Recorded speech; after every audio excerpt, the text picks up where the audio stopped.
பட்டுப்புடவைகளை நேர்த்தியாகவும் காண்பவரை கவரும் வகையில் நெசவு நெய்யும் நெசவாளையை பற்றி அனைவருக்கும் தெரியும்.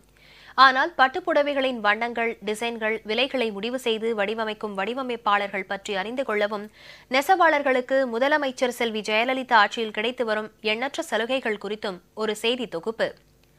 ஆதிமனிதனின் மானம் மறைக்க பயன்பட்ட இலை ஆடை பிற்காலத்தில் துணி ஆடையாக மாறியது. நாளடைவில் கைத்தறியாக மாறி விசைத்தறியாக உருவம் பெற்று எண்ணத்தை பிரதிபலித்து கண்ணை கவரும் வண்ண ஆடைகள் உருவாகின. பெண்களின் உணர்வுகளோடு ஒன்றிப்போன சேலை ரகங்களில் பட்டுக்கு எப்போதுமே தனியிடம் உண்டு.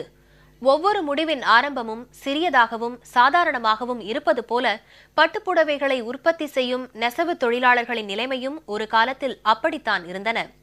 பளபளக்கும் பட்டுப்புடவைகளை உற்பத்தி செய்து வந்த நெசவாளர்களின் வாழ்க்கை திமுக ஆட்சியில் பட்டுப்போனதால் அந்த நெசவாளர்கள் மாற்று வேலைகளுக்கு செல்லத் தொடங்கினர்.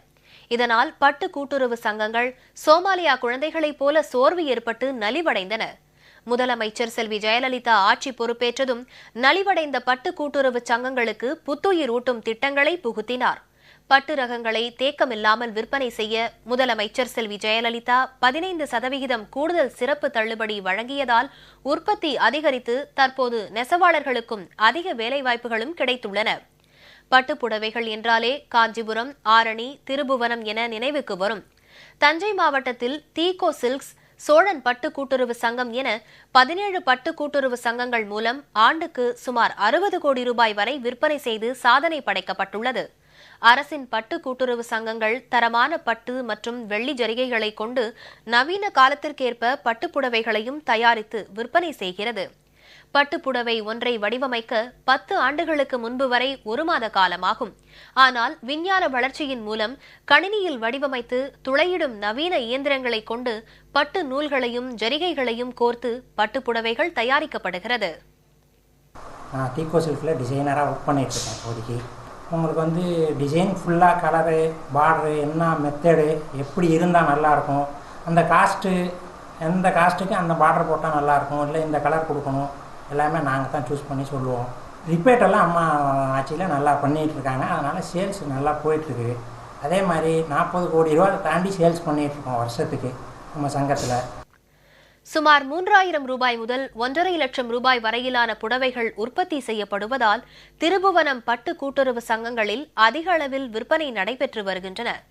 இதுபோன்று வடிவமைத்து உற்பத்தி செய்யும் நெசவாளர்களை ஊக்குவிக்கும் வகையில் சிறந்த டிசைன்களை வடிவமைத்து நெசவு செய்யும் நெசவாளர்களை தேர்வு செய்து அவர்களை கௌரவிக்கும் வகையில் முதலமைச்சர் செல்வி ஜெயலலிதா 1 லட்சம் ரூபாய் ஊக்கத்தொகை மற்றும் கேடயங்களை வழங்கி வருவதை நெசவாளர்கள் வரவேற்று நெஞ்சார்ந்த நன்றியினை தெரிவித்துள்ளனர்.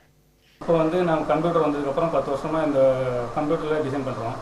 பேர் போடுறது, கல்யாணம், மாப்பிள்ளை பொண்ணோட ஃபோட்டோஸ் எல்லாம் பண்ணுறது, எல்லா டிசைன் ஒர்க்கும் பண்ணி கொடுத்துட்ருக்கோம். அதுக்கான நல்ல கூலி கிடச்சிட்டு இருக்கு, நல்ல தொழில் போயிட்டுருக்கு. அதுக்கப்புறம் அம்மா வந்ததுக்கப்புறம் அம்மா அவார்டெல்லாம் கொடுத்துருக்காங்க. அது இல்லாமல் தள்ளுபடியெல்லாம் நிறைய கொடுக்குறதுனால தீகோ சில்கில் சொசைட்டிலலாம் சேல்ஸ் நல்லா இருக்குது. அதனால் தொழில் நல்லபடியாக போயிட்டுருக்கு. அம்மாவுக்கு இதனால் நன்றி சொல்ல விரும்புகிறேன். இந்த காலத்துக்கு ஏற்ற மாதிரி, சூழ்நிலைக்கு ஏற்ற மாதிரி, வியாபாரத்துக்கு தகுந்த மாதிரி நாங்கள் நல்லா வடிவமைக்கிறோம். அரசாங்கமும் நல்ல மானியத்தில் பலவிதமான புடவை விற்பனைக்கு உதவியாக இருக்குது. இந்த பவுர்லூமுக்கை விட நல்ல விதமாக நம்ம டிசைன் பண்ணுறோம். அந்த டிசைனுக்கு என்னென்னா இன்றைக்கி கம்ப்யூட்டரை வச்சு பல விதமாக இன்றைக்கெலாம் பண்ணிகிட்ருக்கோம். அதாங்க காரணம். கஸ்டமர் இங்கே தேடி வர்றதுக்கு காரணம் நல்ல வடிவமைப்பு, நல்ல நெசவாளர்கள், நல்ல விதமான ஜரிகை, பட்டு எல்லாம் இங்கே. அந்த நம்பிக்கை தாங்க காரணம். காட்டில் கம்பீரமாய் உயர்ந்து நிற்கும் ஏதோ ஒரு மூங்கிலில் புனிதமான இசையை புவிக்கு வழங்கும் புல்லாங்குழல் ஒளிந்திருப்பது போல பட்டுக்கூட்டிற்குள் பளபளக்கும் பட்டுச்சேலை கண்மூடி உறங்கிக் கொண்டிருக்கிறது. அதை உயிர்ப்பித்து தருகிற தொழிலாளர்கள், வண்ணங்களை நனைக்கும் தொழிலாளர்கள், தறி நெய்யும் தொழிலாளர்கள், பலரது உழைப்பு ஒரு பட்டுப்புடவையாய் உருமாறுகிறது. முதலமைச்சர் செல்வி ஜெயலலிதாவின் முத்தான சத்தான திட்டங்களால் நெசவாளர்களின் வாழ்க்கை பட்டு போய் விடாமல் பட்டு போல பளபளப்பாய் காட்சியளிக்கிறது. ஜெயா செய்திகளுக்காக கும்பகோணத்திலிருந்து இளங்கோவனுடன் லாரன்ஸ் விஜயன்.